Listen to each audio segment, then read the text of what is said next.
Hello, welcome to Salt and Light Canning. I'm Jessica. This is my kitchen. I am so happy that you're here. Such a blessing just to be in the kitchen and working and canning. I thank God that we're here and we're together and we're making delicious food.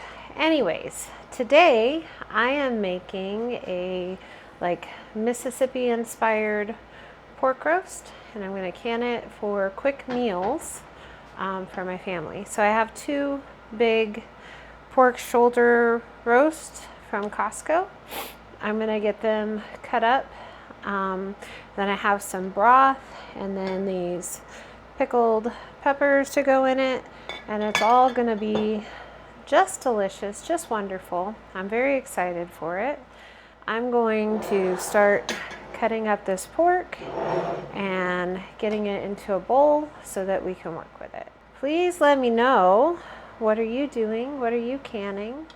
You have exciting things for this year. Such a blessing. So I got this roast for, it's like $1.90 or something a pound at Costco right now. And when I'm able to get meat for a reasonable price, then I do buy extra and I can it. Anyway, I'm gonna get this cut up into like 1 or 2 inch pieces. I'll be back when I'm doing something else. I have one of those giant roast cut up, and I'm gonna put together some broth. I'm just gonna heat it enough to get some of the fat melted in my hand broth. It is not intended, I'm raw packing my meat, so I'm gonna heat it up just enough to get some of the fat melted, and then I'm gonna turn it off because I'm not cooking my meat with the broth. Have 3 quarts of hand broth here. I get that in the pot. I'm also going to add the juice from one of my jars of pickled peppers. Now these are just pickled peppers in a sour brine. I'm going to put this on the stove just to get it heated enough to get the fat from my broth melted, and I'll be back in just 1 minute. So the idea behind a Mississippi style pork roast is like ranch flavors and savory flavors, and then a little bit of the spicy with the peppers, and it all comes together with this pork roast, and then you can serve it with like potatoes or rice or whatever. So to get that in a jar, I'm going to make a seasoning and put it in with my pork and mix it up really well. I prefer, if I'm going to do meat in a jar for like a meal starter, to do all the seasoning and like completely coat my meat with the seasoning and not just throw it in the jar. I think I get a better flavor that way. But please do what you're comfortable with. I'm not using like a ranch dressing packet because that has like buttermilk and stuff in it, but you can still get those flavors without using a packet. So I'm going to start with a little bit of salt because I don't have any salt in my broth, and this is just kosher salt. I don't heavily salt things, so I'm thinking not quite 2 tablespoons. And then I really like this barbecue seasoning. We'll do 2 tablespoons of that as well. So that's gonna give me like a hint of sweet and some savory, and it's just delicious. For the ranch type flavor, you're gonna want a little bit of pepper. So I'll do like 3/4 of a tablespoon. Some garlic powder. I'm gonna do 3 tablespoons. You do not have to season your meat as heavily as I do. Then some onion powder, 2 tablespoons.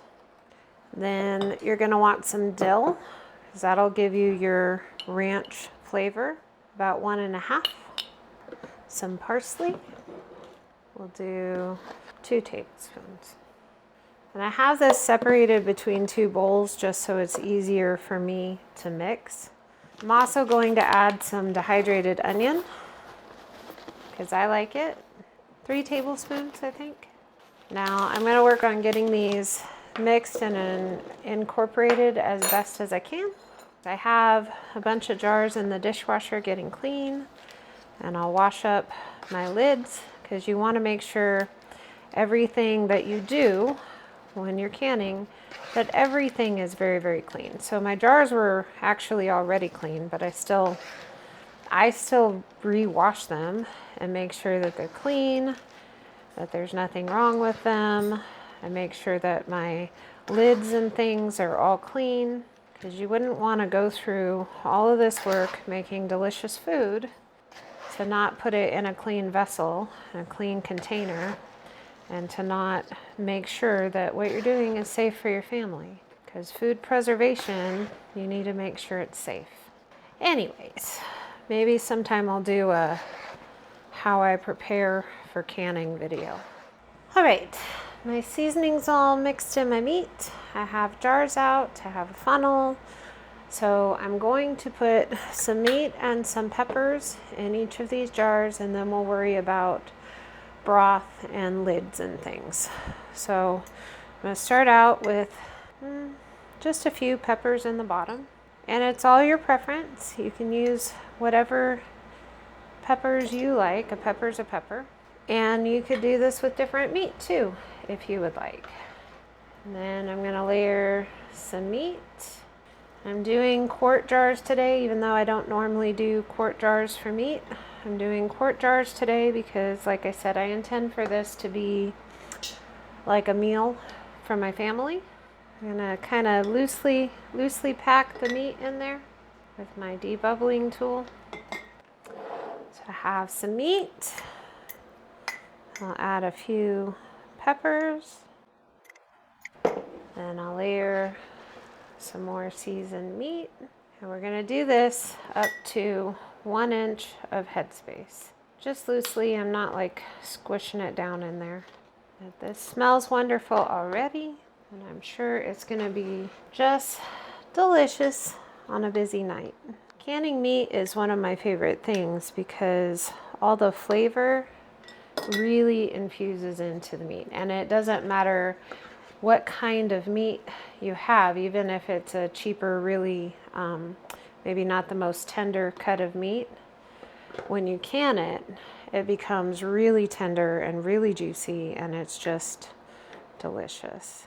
I figure I'll probably get about 10 quarts from this 20 pounds of meat. Usually that's what you get. It's like 2 pounds for a quart jar or 1 pound for a pint jar. And you can totally do this in pint jars also. I have a family of 4, and being able to pull like a quart of meat or 2 quarts of meat off the shelf for a whole dinner, just like with the bone-in chicken, makes my life easier. That's just beautiful in the jar. Well, as beautiful as meat gets in the jar.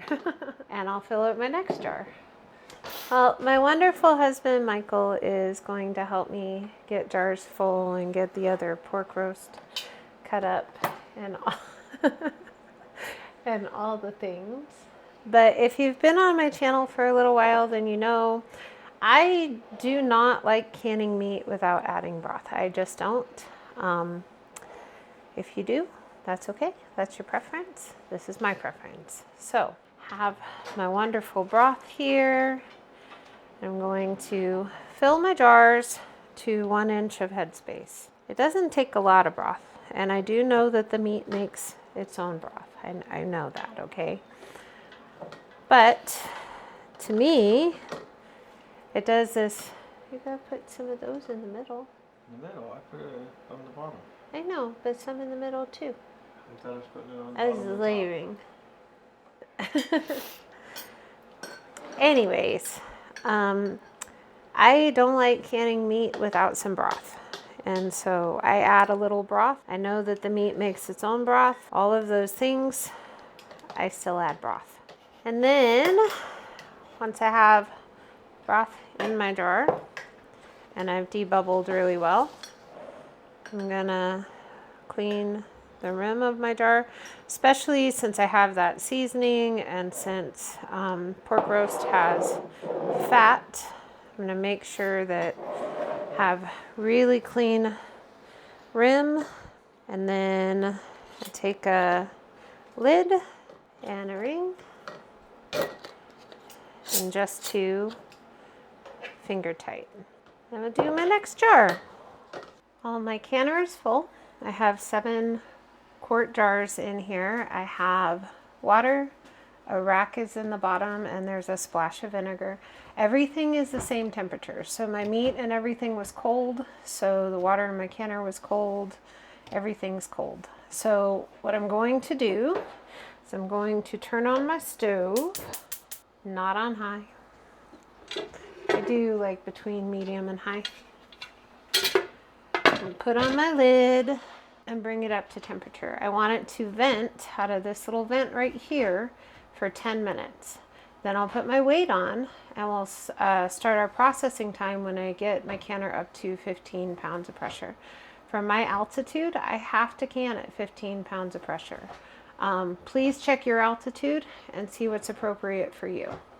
So I'm going to let this process for 90 minutes. That's an hour and a half processing time for quart jars for meat. And I'll be back when I'm taking them out of the... my timer went off, and so we turned the stove off, turned everything off, and we just let the canner do its thing and come down from pressure naturally, slowly. Always let the canner do its thing and come down from pressure naturally, slowly. If you don't, you can end up with some very disastrous situation. So then I took the weight off and waited a couple of minutes, and then I opened the lid a little bit and just kind of left it right here and waited a couple of minutes, and then I took the lid all the way off and we've waited a couple of minutes, and now I'm going to take them out. Always be careful when you're taking your jars out of the canner. Make sure to pick them up by the glass. Now, when you're pressure canning, if you're taking them out and you see all of this bubbling and stuff happening, that's completely normal because everything is cooked under a high pressure, high temperature, and it bubbles and it does things, okay? So don't worry about it. It's okay.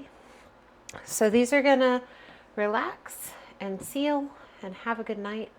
And then tomorrow I'll come back and I'll take the rings off and I'll clean everything up and we'll put them in the pantry. I hope this blessed you. I hope it encouraged you. Think of ways that you can use what you have in your freezer to make delicious meals, make your life easier.